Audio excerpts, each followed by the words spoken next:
একদিন আমাকে তৃতীয় দিন, ঘুমের তৃতীয় দিন আগে লটকায়া কারেন্টের শর্ট দিয়া পিটায় আর বলে, এই গুনবি তুমি কেন বলছো ইসলাম একমাত্র সঠিক ধর্ম?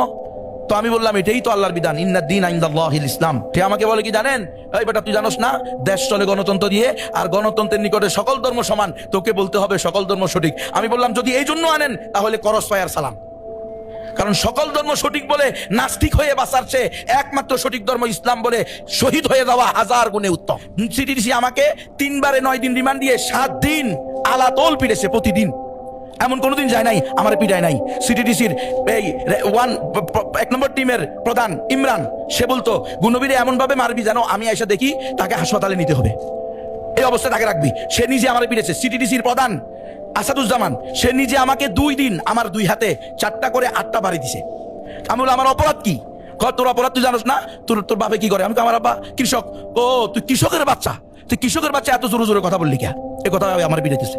নামাজ পর্যন্ত পড়তে দেয়, নামাজের সময় পর্যন্ত হাত করা খুলে দেয় নাই, হ্যান্ডকাপ খুলে দেয় নাই নামাজের সময়। যদি বলতাম নামাজ পড়বো হাত খুলে দেন, বলে না এভাবে পড়তে হবে।